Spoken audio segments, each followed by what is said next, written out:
Hello, I'm Professor Brian Cox. Welcome to A Question of Science, recorded here at the Francis Crick Institute in London. This is the podcast where a panel of experts tackle your questions on some of the biggest scientific challenges we face in society today. So we'll be asking the world's top scientists your questions about issues that are central to all our lives. Can we cure cancer? Can we live longer? Should we fear AI? And this episode is about a subject that certainly divides people, I'd say, politically and to some extent scientifically, in that we're studying a very complex system, the Earth itself. Today we're asking, the climate is changing, what should we do about it? Now, it's been 10 years since the overwhelming majority of countries signed the Paris Agreement and agreed to take the necessary measures to limit global average temperature rise to 1.5 degrees above pre-industrial levels. Now, according to the World Meteorological Society, 2024 was the first year where global average temperatures exceeded that threshold. Today, we'll be looking at the impacts of climate change and exploring potential solutions. And I'm joined by four people who have been involved in the science, politics, and public debate around climate change and the solutions to it. And they are... Hello, I'm Myles Allen. I'm in the Department of Physics and the School of Geography and the Environment in the University of Oxford. Jim Al-Khalili called me the physicist behind net zero, which is a little bit unfair on many colleagues, but I'll take it. And I also was one of the coordinating lead authors of the IPCC's, the Intergovernmental Panel on Climate Change's special report on 1.5 degrees, which came out in 2018. Brian just mentioned the 1.5 degree goal, and it's in response to that Paris Agreement.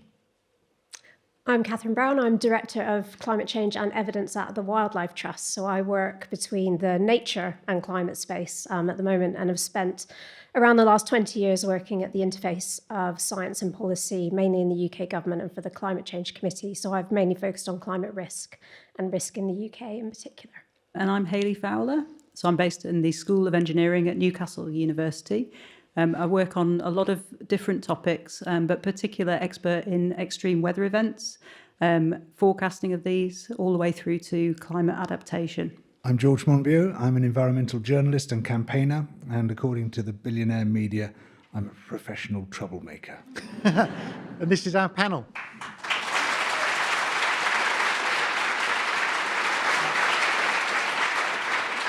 Now, although we'll get into the detail, I think it's generally accepted, I hope at least, that the climate is changing and we are responsible for it. However, to discuss the language around it, in 2019, the UK government declared a climate emergency. And I want to ask, maybe to start with you, Hayley, whether you think that kind of language around this issue is useful. I actually do think it's useful. I think that we don't treat the climate emergency as enough of an emergency, actually, for me. Our universities in Newcastle, local city councils also declared climate emergencies that year as well. I think that a lot of action has come from that. Part of the reason we don't treat the climate change as the emergency it actually is because it's chronic, right? It's happening over a long time period. We don't see the change perhaps starting to impact our everyday lives. And it's not something acute like the pandemic, the COVID pandemic, that we can just see something materialize really fast and we think we need to do something about. But I think it's no less of an emergency because of that, actually. And I would argue that we're starting to see some of these real changes happening now, particularly for extreme weather events. We're seeing rapid change out in the real world now.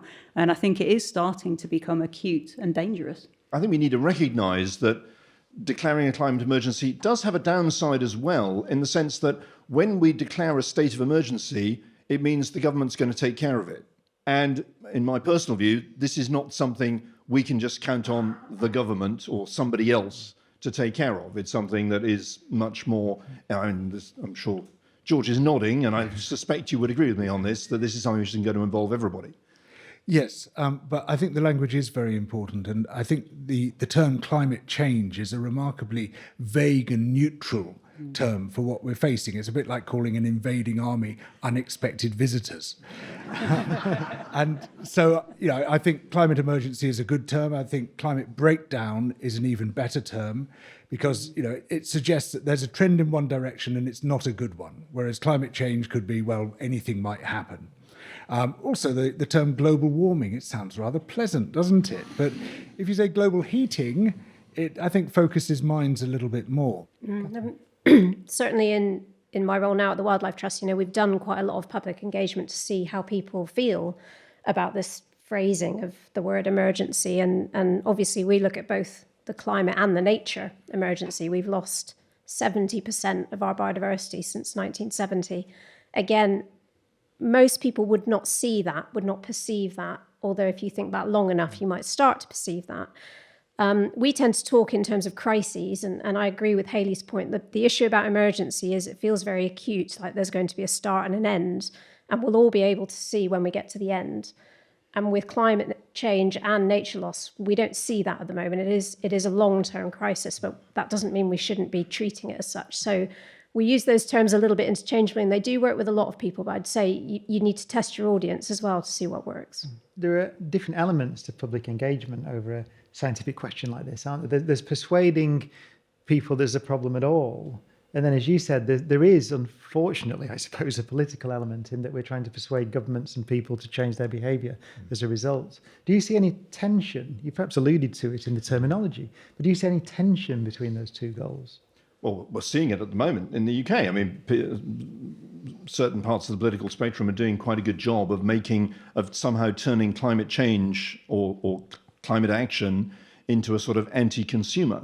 They're using the net zero agenda to make your bills more expensive or whatever. I mean, and people are hearing that message a lot, and I think that clearly that's worrying people, and entirely understandably. There's plenty of history of governments declaring states of emergency and then doing things that they wanted to do using that state of emergency. And I think, I'm not suggesting that declaring climate emergency is in that ilk, but we've got to be aware of the fact that people have heard that language being misused before, and that's why, I think we need to be careful with it.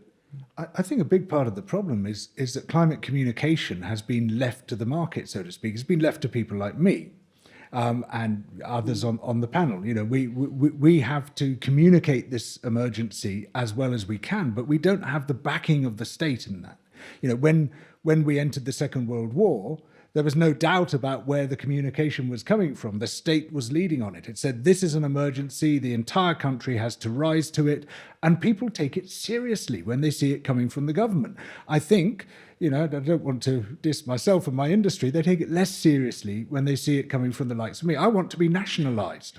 Do you see that, Kathryn, in the work that you do? So the testing the reaction of the public to your messaging? We make things very local and very real. So we talk about changing wildlife. We talk about the local hazards that are being faced in different parts of the country. We go and interview people who are living in flood risk areas who have been flooded.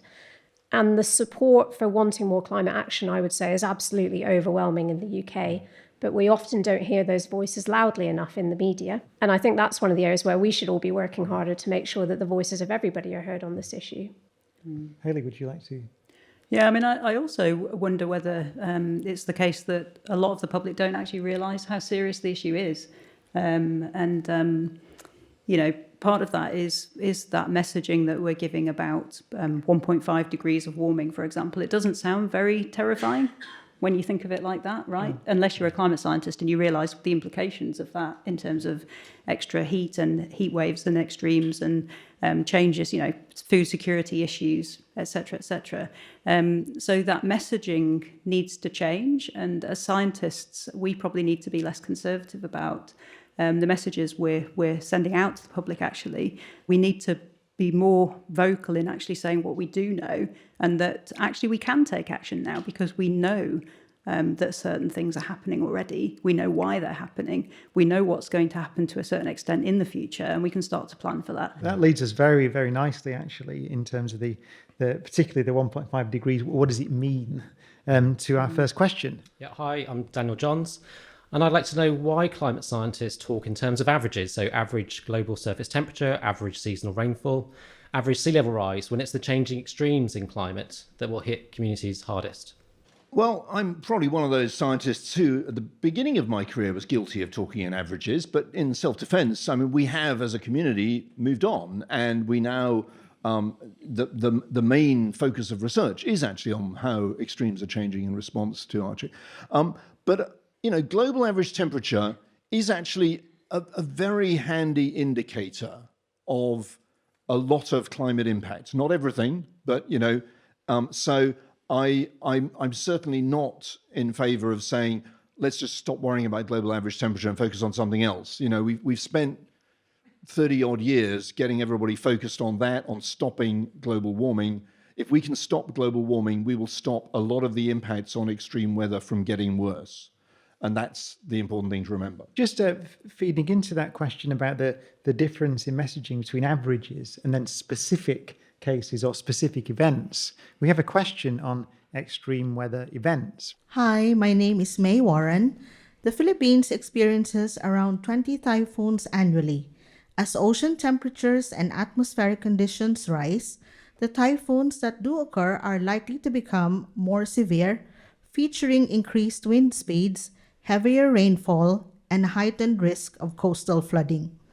Coupled with the rising global sea levels, this presents a significant challenge for the region. What measures can be taken now to address and adapt to climate change for the island nations? Because your title is Professor of Climate Change Impacts. Yeah. So maybe we should start. Gosh, it's a very big question. I don't know whether I can answer all of it. We're seeing more of these, the really big category typhoons. We're also seeing, I think, something that's slightly more worrying as well because of these warmer sea surface temperatures, the rapid intensification of these systems too, right? So they become much harder to forecast in advance. And so we might be thinking when we go to bed at night, it's quite a small storm that's coming through tomorrow. And then overnight, it actually intensifies into a really huge storm. And this has happened a few times in recent years, where really we've been caught out as a society, as forecasters, with actually forecasting these storms. And they've caused a lot more damage and a lot more deaths than we actually expect. And we saw this really clearly in Valencia, actually, last year, right? People remember those horrendous images from Valencia. Those people did not know how to behave when a flash flood happened. And they went into their underground garages and they tried to get their cars out. And it was, awful.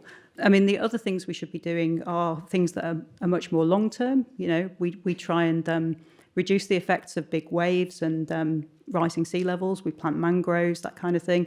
I suppose the other things we should be thinking about is climate justice and, loss and damages. And should the industrialised nations be paying more towards these, the type of adaptations that you're having to make in the island nations? When we've been to international climate negotiations, it is the small island states who have a lot of power in those discussions. They are absolutely respected and listened to because those people representing those nations are at the forefront of what we're seeing. And I think they have been an astonishingly good driver of further ambition in those talks because they can show, the change that's happening. That was just one point to make. The second point to make is to pick up on Hayley's point about nature. For example, the Wildlife Trust in Essex is using nature to mitigate coastal flood risk. So we're creating more salt marsh, we're creating more wetlands, and those habitats absorb the energy coming from storms and waves coming in from the sea. Well, we have a question now, so turning to potential, let's say solutions in this case, a rather controversial area. I'm Gillian Markwick, and I'm interested in whether we can geoengineer a solution to climate change. For example, I've heard it might be possible to somehow block the sun rays somehow. How would this work, and would it help protect the Earth from extreme temperatures in the future? Are there any downsides to this kind of technology? Well, I know, Myles, you have...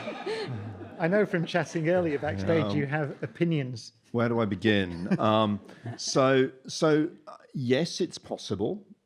We know it's possible because when a big volcano goes off, it puts material into the stratosphere, if it's the right kind of volcano, which reflects away sunlight and has a temporary cooling effect on the planet. So we could, in principle, create, as it were, artificial volcanoes by pumping material into the stratosphere continuously to reflect away the sun. Are there any downsides?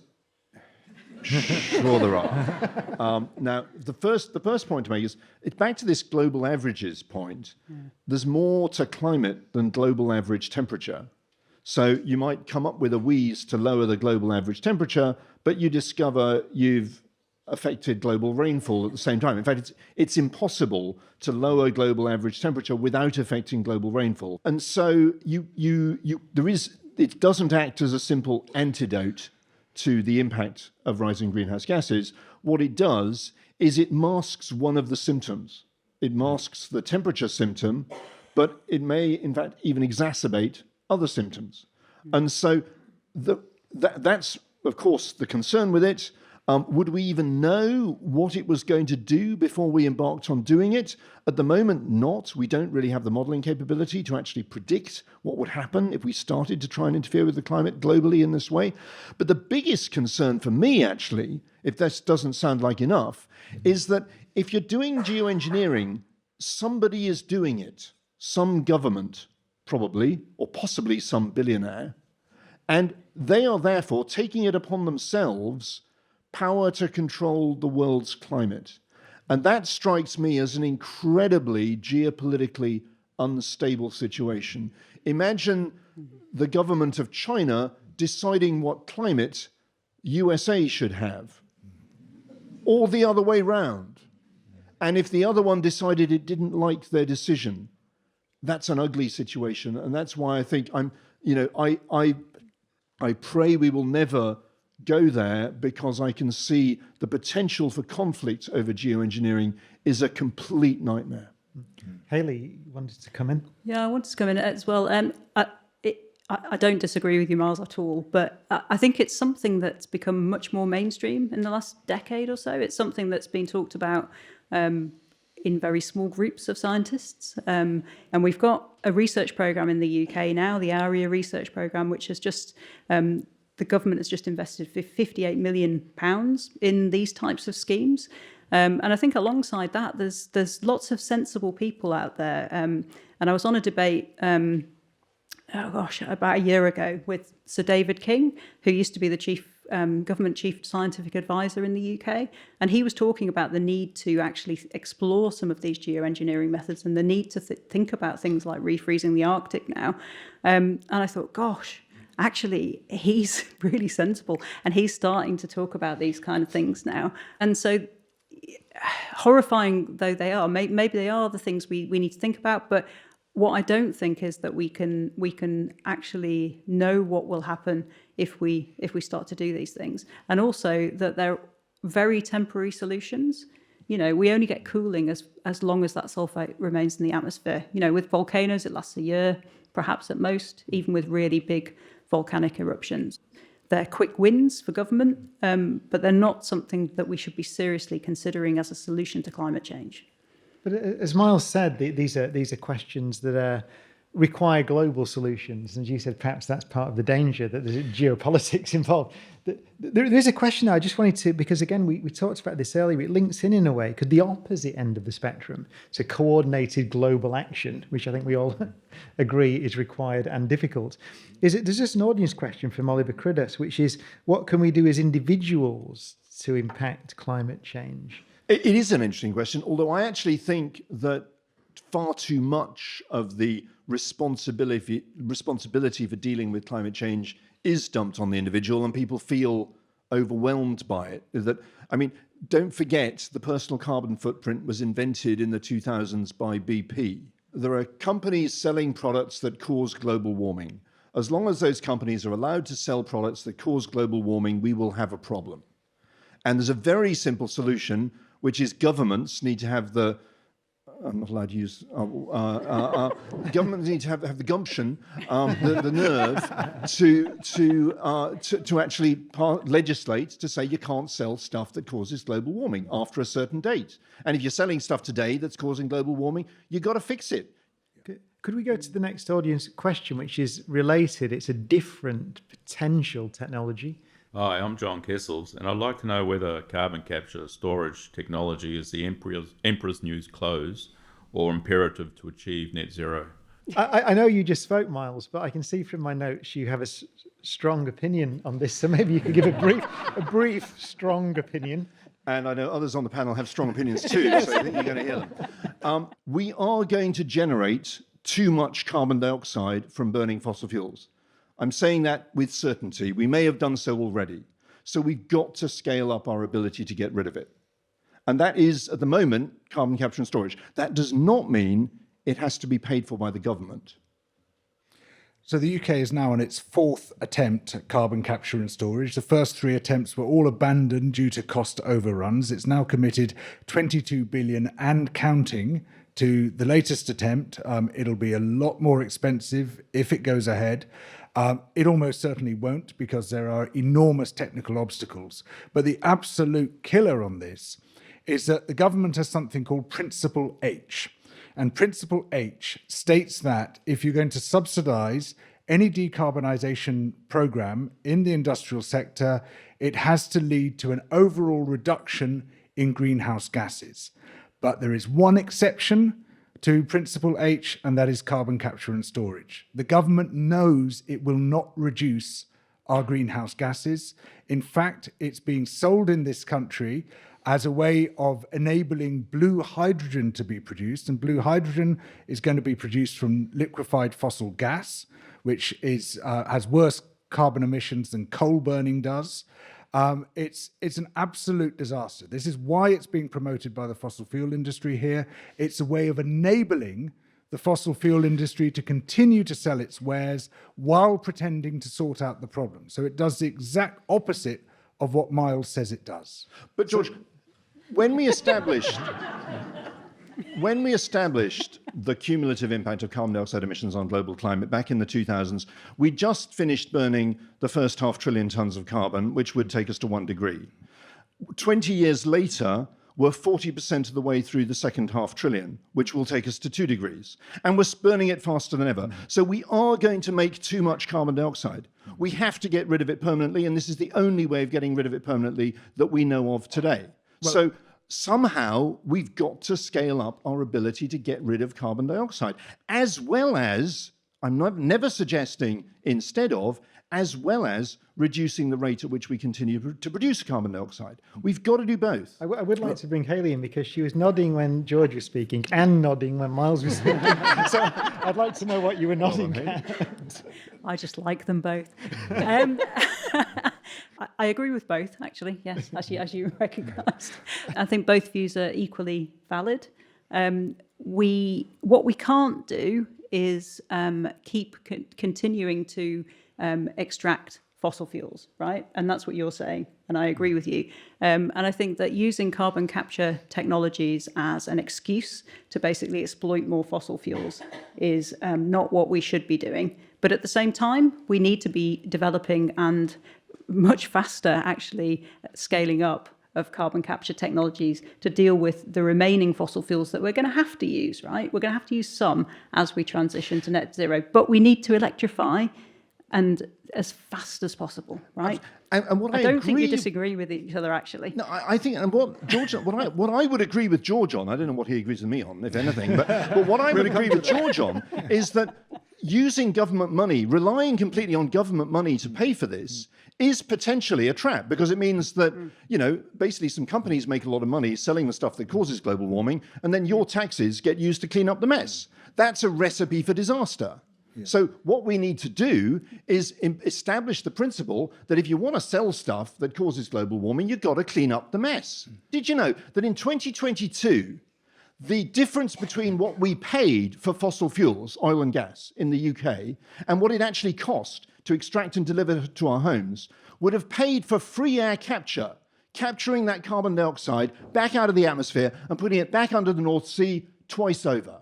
Yeah, but the trouble is... So the money is there, but nobody has the nerve to ask these companies to step up and do it.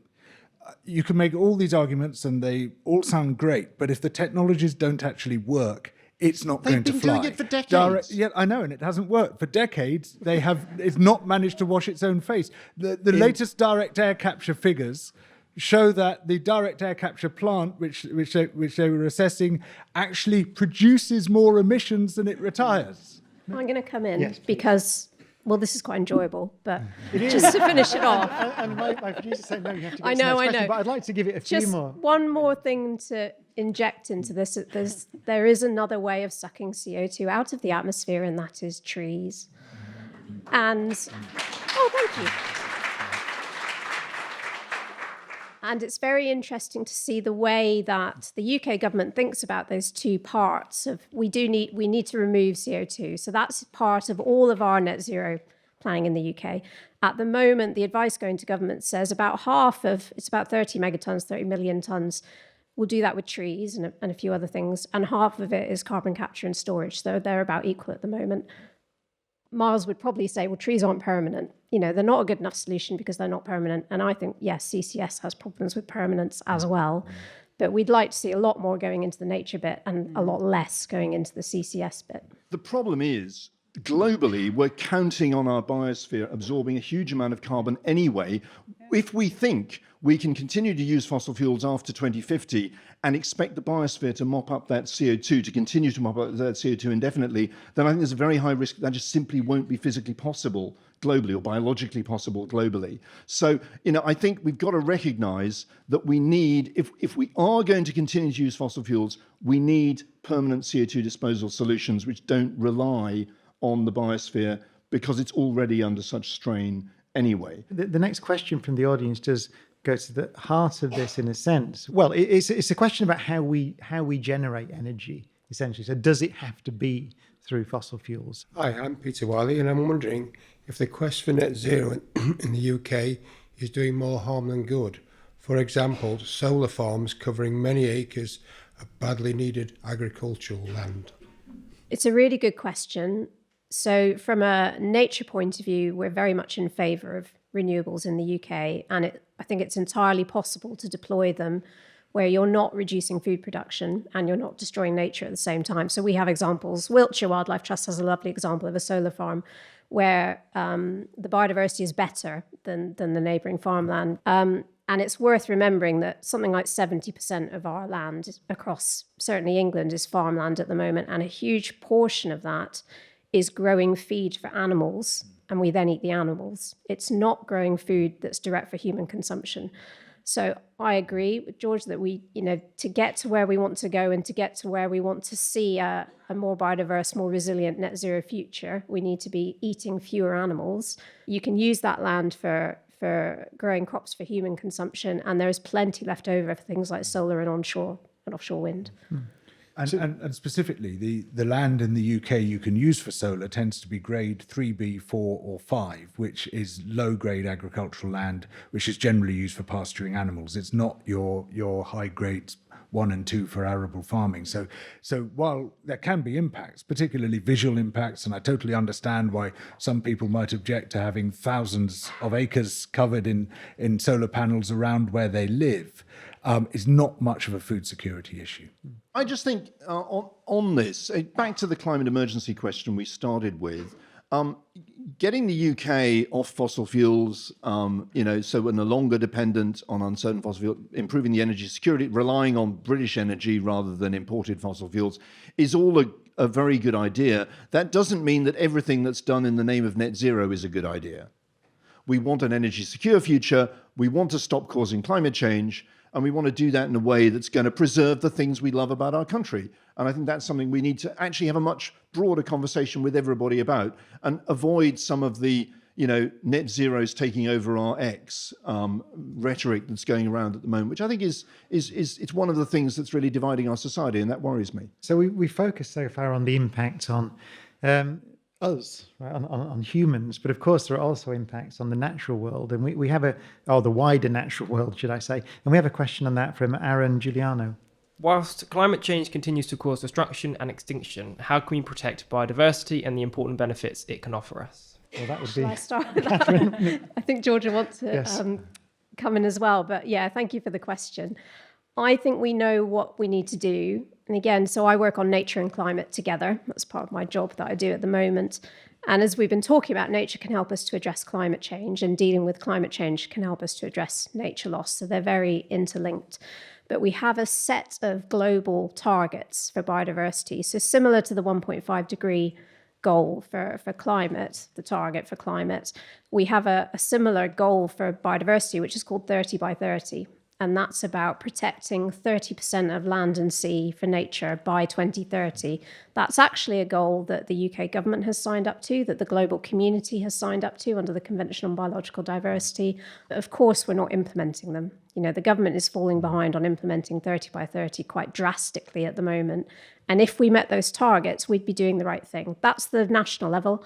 I'd say at the personal level, doing anything you can in the space you have for nature, it all makes a difference. I mean, think about how big our collective gardens are across the UK. You know, this is something we talk about a lot. I agree with everything you say, and I'd say that the biggest intervention any one of us can make in both respects, both for protecting the living planet against climate breakdown, but also breakdown of biodiversity and ecosystems, is to switch to a plant-based diet, because so much of the land and sea area where we're trashing ecosystems, that area is being transformed because of our appetite for animals. And I know this is a very unpopular thing to say. A lot of people really hate it when I point this out. But every hectare of land and sea that we use for our own purposes and we use for extractive industries is a hectare which cannot support wild ecosystems. We know that wild ecosystems are absolutely crucial for biodiversity, but also for the maintenance of the Earth system itself. And overwhelmingly, that extractive use is driven by animal farming and, in the sea, the fishing industry. And if you want to make a difference, that's where it lies. Well, we do have a question about a different area of adaptation, which is, we've already mentioned it briefly, which is food security. Hello, I'm Daisha Swanson, and I would like to know what kind of crops are currently strong contenders to survive the effects of climate change. And with this in mind, what kind of food do you envision us eating in a world that's been impacted by these changes? So we're in a very parlous state, and thank you so much for your question. It's a really crucial one. 60% of the calories that humans eat come from just 4 crop plants, which are wheat, maize, rice, and soy. And a great deal of the production for export of those crop plants is in just 4 or 5 countries for each of those commodities. And that puts us at tremendous risk. You can easily have a systemic disruption which effectively stops large numbers of people getting the food that they need. For instance, when that great big ship, the Ever Given, got stuck across the Suez Canal, that caused quite significant disruption to food supplies in the Middle East and North Africa. Now, had that coincided with what happened a year later when Russia invaded Ukraine and the Turkish Straits were effectively closed, the food would have cleared from the shelves of hundreds of millions of people overnight. So even before you look at the impacts of environmental shocks, you can see straight away that we're not actually very food secure. But when you look at some of the projections, the potential for what scientists call multiple breadbasket failure, in other words, large areas of crucial crop-producing regions being hit by climate impacts all at the same time, well, we could be in very serious trouble indeed. And we need urgently to diversify. As you hinted in your question, diversify into other crops. It's a dangerous situation that we're so reliant on just 4 crops. But also maybe in some respects to diversify out of farming altogether. And we will definitely need farming, but the development of alternative proteins, for instance, by growing microbes, precision fermentation, brewing up bacteria, some of which have very high nutritional content, that can be done anywhere on Earth. It doesn't require fertile land. It doesn't require lots of rainfall. And it's not actually all that high tech. So I think we need to be casting the net very wide, when deciding how we're going to make our food systems more resilient. When we talk about global food supply, the global food chain, and so you can see in a warmer world, where would it be better to grow certain crops? And how well do we understand precisely what the impacts will be, or even generally in a geographic sense? Do we understand the models accurately enough to say, well, it would be better to grow the wheat over there, and it'd be better to do these things over here, and perhaps rewild these areas? I think this comes down to one of the previous questions, right? So the difference between averages and variability and extremes. It's easier to predict the average changes, right? But that doesn't necessarily tell you what's going to happen next year, right? In terms of where that heat wave is going to hit, where we're going to have problems with growing crops. So I think on average we can say, there's going to be less rainfall in this area. Perhaps it's going to be a lot hotter here, but that doesn't necessarily tell us exactly how that's going to play out year by year. And that's actually what matters in terms of actually securing food. So it's also about what George was talking about in terms of this correlation between these potential impacts in different parts of the world as well, and how likely it is that we're going to get heat waves in, say, all of those bread baskets all at once. And there was a paper actually out just recently that talked about that likelihood and said that actually that was something that was very likely. And it does seem to be something that's happening more and more and more in recent years with this incredibly blocked situation in the atmosphere in the Northern Hemisphere. And we get these very big heat waves happening all around, and floods as well associated with those in other areas. And both of those obviously have big impacts on food security. I will add, if that's all right, Brian, just one extra thing. We have done a lot of modelling in the UK that looks at shifting patterns for like potatoes, carrots, wheat, where are we going to grow these things? And the government uses them in some of its decision making. Water is often the limiting factor in the future. And if you look at water projections, particularly for the east of England, East Anglia, we're looking at deficits nationally of 4 billion litres a day, around that kind of magnitude in 20, 30 years' time. Quite astonishing water shortages. So thinking about drought and how we deal with drought without thinking then, we'll have to irrigate, because then what's left for everything else to use in terms of the water system. These are really important things. But yes, we do have those maps that show those shifts, and we have a lot of information about the crops we don't grow at the moment that we should start growing. The last question, which I think is central to the debate, and we haven't really discussed it yet, I almost dismissed it at the start, and perhaps I shouldn't have done, is a question on climate scepticism. Hi, I'm David Bestwick, and I would like to know why, despite the overwhelming evidence supporting global warming and the problems it is already causing, do you think there are so many climate change deniers and sceptics? Do you think there is anything politicians, scientists or communicators can do differently to help get through to them? Unfortunately, a lot of the time as climate scientists, we're kind of preaching to the converted, as it were, right? We talk to people who already believe that climate change is happening and is being caused by humans. And I think that that's how deniers think of it, right? It's a belief. It's like we are kind of in some ways a crazy religion. But actually, it's a fact, and it's evidenced by science that actually global warming is real. So I think it's all bound up in social media nowadays. You can be in a bubble, you can be reinforced by all of the people in your bubble. In the US, it's very much bound up with political beliefs and religious beliefs and conservatism. And there's very many more climate deniers in the US. I think what we need to be much clearer with people about is there are many ways of achieving net zero. There's George's way. There's my way. There's many other ways too. We know what it has to mean physically, but that doesn't mean we know what it has to mean economically or socially. And that's what we need to be much more open with people about, and not lazily say, because of net zero, you have to do this policy that I happen to be fond of. That's important. And I think that's why a lot of people are still, to some extent, in denial about the whole issue, because they feel if they accept it, it's going to be used to bully them. And people don't like being bullied. I don't think anybody should feel that because of the science, this is nothing to do with me, I'm shut out. That's something I feel really passionately about. Just to add, there's a difference, isn't there, between the science and the policy? Exactly. And and there are different policies, if you eloquently outlined, to get to the same goal. That's true, but of course the question is about climate science denial. It's about the denial of what the brilliant people on this panel have established so well is happening to the one planet on which we can exist.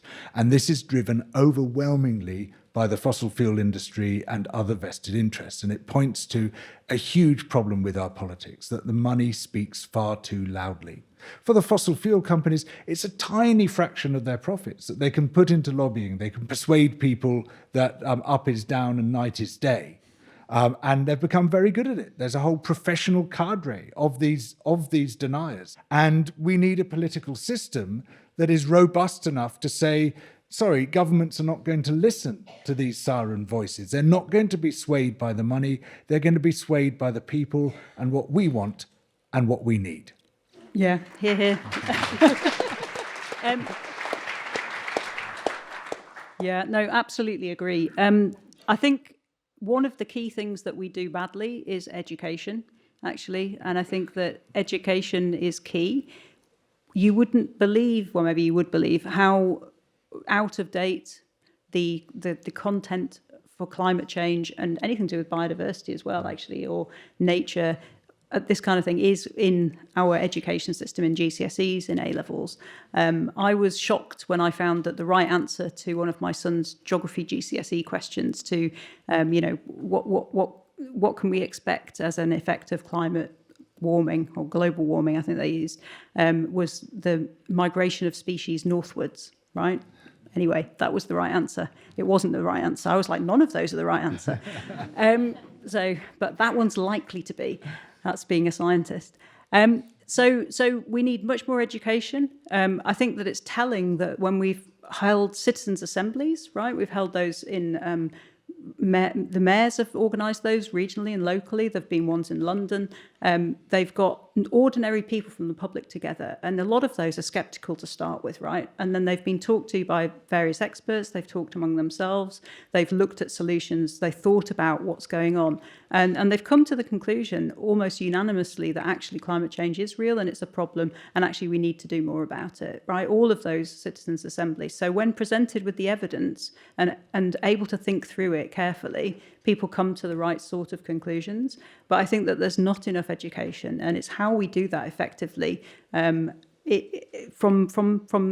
young children up to adults, and I think would really make a big difference. Well, that does run counter slightly to your statistics, which suggests that, what do you say, between 85-90% of people just tend to understand and accept the basic message of the science, if not agree on the solutions. We should perhaps go more to Myles's point. And a far lower percentage tell us that they feel confident about what that means in terms of impacts. So it's exactly as Hayley has just said. And actually, we see a big difference between older people and young people. So young people generally feel more confident that they know more about impacts and what to do. There's also a big difference. Younger people are more concerned about sea level rise than older people. So we see these trends coming out, but I think it's really important to differentiate between, are we talking about, is climate change happening? Do we think government should act? And then what does it mean for me and what action should I take? I'm not optimistic, but I am hopeful because we know what we need to do. All the answers are there. And I think we're getting to a point, as climate change bites more and more, we will get to a point more and more where the majority of people are willing to force governments to take the action that's needed, and the action that needs to be taken will become much more mainstream. Yeah, I mean, it's never too late to take action, and I think we've got the solutions we need, but we really need strong leaders to push this agenda and not hide away from it. And it needs to be separated from politics, quite honestly. It's never going to happen, but it needs to be separate from politics. Hope lies with the people. We need a vast global resistance movement which rises up against fossil fuels. And if we have that, this problem will be stopped. Well, thank you. So all that remains is to thank our excellent panel, Professor Hayley Fowler, Kathryn Browne, Professor Myles Allen and George Monbiot.